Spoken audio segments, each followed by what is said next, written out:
Greetings, greenhouse people. I'm your host, Bill Calkins with Ball Tech on Demand, and on the agenda today is a topic that's pretty cutting edge, and not necessarily because it's brand new in the world of horticulture, but due to the fact that this type of production is expanding and becoming critical to more and more growers all across North America.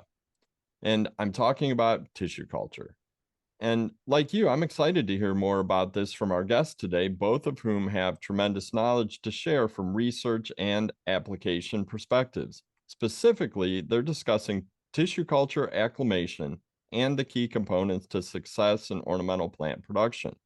Joining me today is Deanna Felton, longtime propagation and production manager from Sunbelt Greenhouses in Georgia, and Dr. Nathan Johnke, the culture research manager at Ball Horticultural Company in Chicago. And I know you guys have a lot to say on this topic, so let's get started. All right, so this is the main portion here where everyone should be taking notes. Acclimation. As a general rule, acclimation is about 2 weeks long, but there are a lot of exceptions to that. Crops that'll acclimate really quickly and crops that take a little bit longer. But what we're looking here for is something that can handle a lower humidity environment. So you're not going to get wilting. There's active root growth, but also active leaves growing out of the shoot tips as well. And I want to take everybody back to their childhood when you've been at the fair and you're playing a game and you win a goldfish. Probably everybody's ran into this either themselves or as a parent. And what do we do when we get those plants home? We do not stick the fish right into the fish tank, but we stick the bag with water and the fish to float for a little bit. And what that is doing is actually letting the plant acclimate, or the fish acclimate to its new environment. And we need to do the same thing for our plants that were grown in the containers in the lab. So if you don't get anything from this presentation, except this number one goal here, great. But focus on limiting dehydration, and that's going to help set you up for success for tissue culture.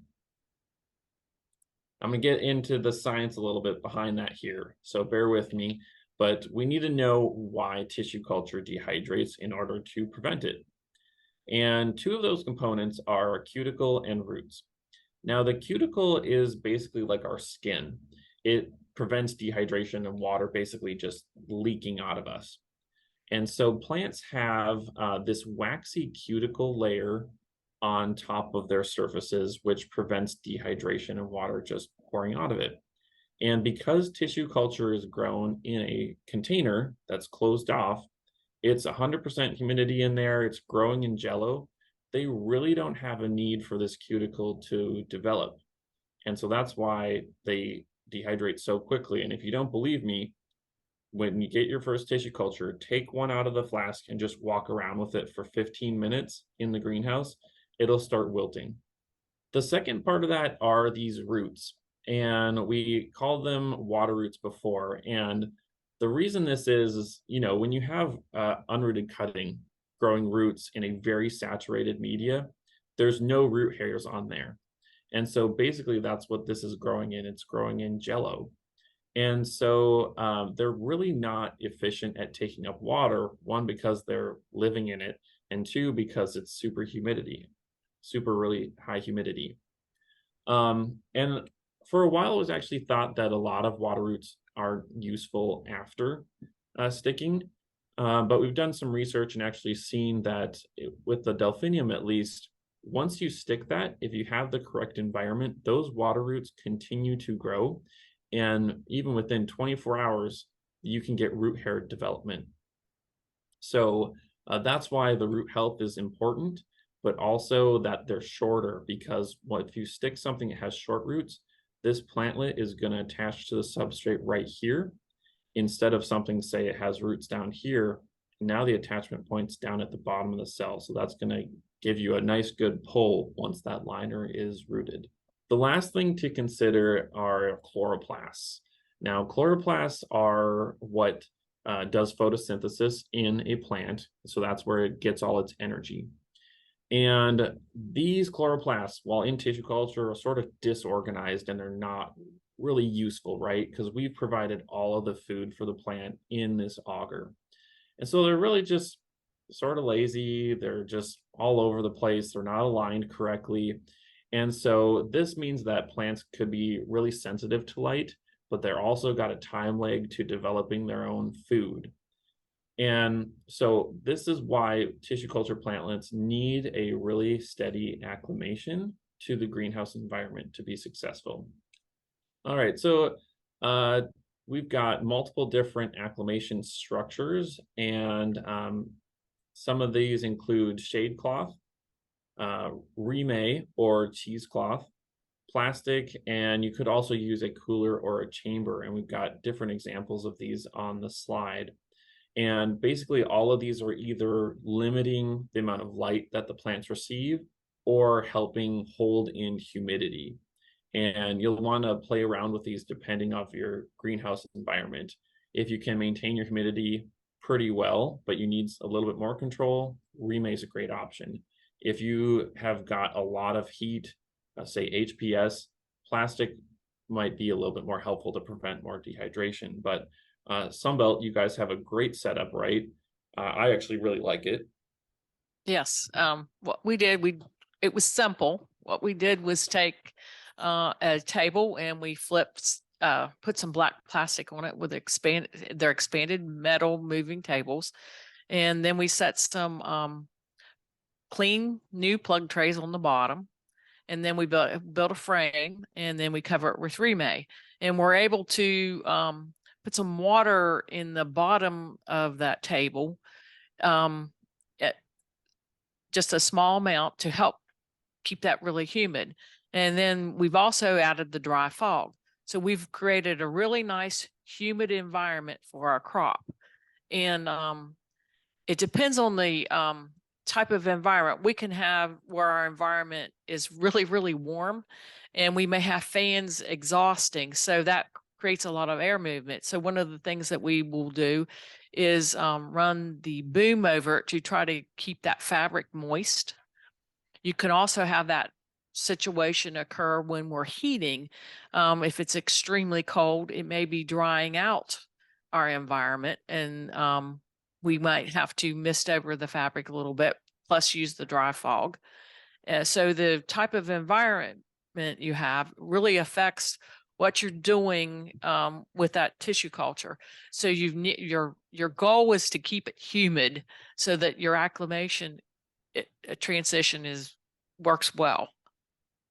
Yeah, and then you'll roll these up over time, right, in order to let a little bit more air movement in there. Yes, yes. As they begin to root, then we'll transition them actually out of that frame. We'll start with first where we roll the sides up, and because we don't want the light to be too high on it at first, and then we'll uncover it, but we'll still keep it in our environment where we have our dry fog going, and then eventually it transitions out into the environment out in our greenhouse. Yeah, so if you're new to tissue culture, you definitely want to consider what space and facilities you have in order to maintain this humidity. Obviously, there's some simple things that you can do in order to develop a structure like this, but also walking through that space in different times of the year or different times of day is going to be important to know what type of things might be pulling out your humidity from the space itself. So I want to talk about light here because we've mentioned reducing our light a little bit. And so when we think about light, there's multiple things involved. One is intensity of light. Now, if any of you have a light meter, you might be equating this to ppfd or micromoles or foot candles. That's our intensity.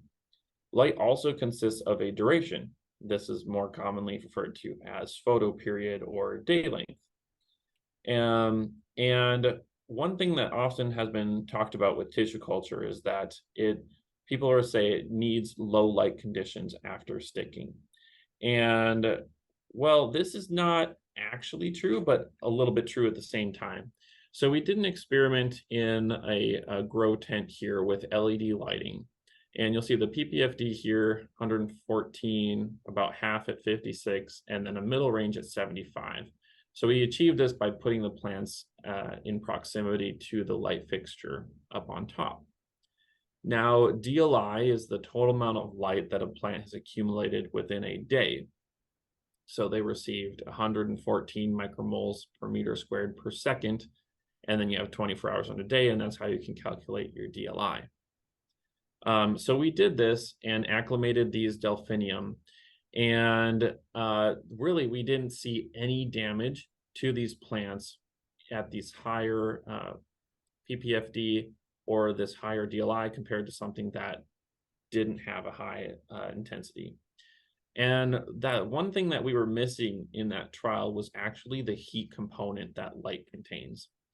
Now, if you've ever walked under high pressure sodium, it gets a little toasty underneath those lights. The temperature of plants specifically can be 3 to 5 degrees warmer under high pressure sodium compared to LED lighting. And that's because high pressure sodium produces a lot of radiant heat. You can see that on this figure here with the left. See all this red portion? So for this figure, 55% of the electrical energy going into this fixture comes off as radiant heat. And so this plant here is going to be a lot warmer than something under LEDs where there's a lot less, but it's also contained around the fixture itself. So in that previous trial, we didn't have a lot of radiant heat going onto those plant surfaces. And that's what actually is going to cause a lot of dehydration. So really, it's not the percentage or the quantity of light, but it's the heat that comes off light. We took a infrared thermometer or a camera, sorry, excuse me, out in the greenhouse. And when I turned on this HID light right here, within 5 minutes, that light had been over 320 degrees Fahrenheit. So these heat up really fast. And then if you look at the LED bar in the back, that's around 127 degrees Fahrenheit. So huge difference in amount of heat that is coming off those. And so if you want to limit dehydration, look at LED lighting as an option to do that. But also if you have high pressure sodium, think and consider that those light fixtures might be causing dehydration if you're going to stick tissue culture underneath or even under the cuttings, for example. All right, so the recommendation there is, anything over 70 micromoles is probably a good recommendation for tissue culture as long as you can manage the radiant heat component. All right, so water is the second component here that's really important. Talk to us about how you wet up your trays and what you guys are looking for in propagation. So we prepare our trays beforehand and try to have a level 2 to 3 moisture level within whatever media we are using. We do loose fill and alleys, and it makes it really important that we have that humidity buffer when we transplant that plantlet.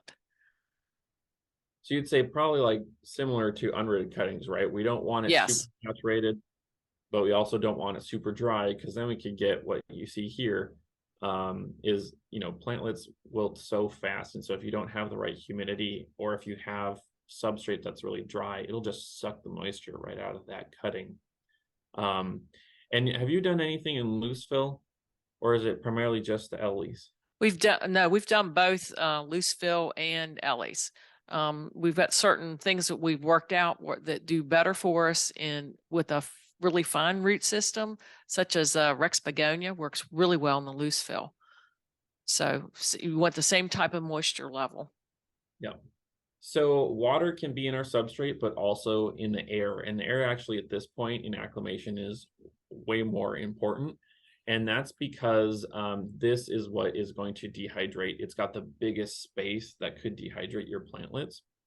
And so with the air, we want to minimize our leaf wetness, and that we achieve that by having high humidity and minimizing leaf wetness by having the smallest droplet size possible. If you're not familiar with VPD, that is vapor pressure deficit.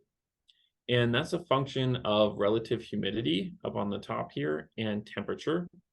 Some systems like Argus or other greenhouse control systems can do calculations to measure VPD, and they might factor in plant leaf temperature as well as the air temperature. But when we look at VPD as a function of relative humidity and temperature, as we decrease relative humidity or we increase temperature, the values get larger or higher. And the higher the value, the more the atmosphere is pulling water out of the plants. And so in tissue culture, we really want acclimation to be anything less than 0.5 kilopascals. So that would be no less than, well, I mean, you could go all the way up to 60% humidity, but you need to be down at like 14 degrees Celsius. So probably not where we're growing. If you're around that, 65 to 75 range, you want humidity to be over 80% to achieve that. Now, in acclimation, where we run into wilting, anything over 0.5 is going to cause wilting. So if you can measure VPD, if you run into these values over here, that's where we're going to see wilting. Once we have active root growth and leaf growth, and you're not seeing wilting anymore, then you can move over into those higher VPD values by dropping your humidity or increasing your temperature in the greenhouse.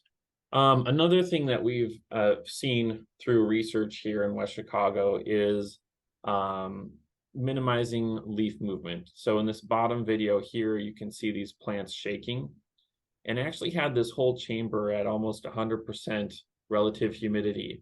And the next day when I came and looked at the plants, they were all laying on the ground, even though I had the humidity I needed. And the thing that happened was the amount of air movement I had in this chamber. So even though I had the right humidity, that amount of air movement was enough to pull water out of the plants themselves. So if you see leaves moving during acclimation, you've got too much air moving. But what we do want to see is this fog and those small droplets circulating in the greenhouse or in the chamber.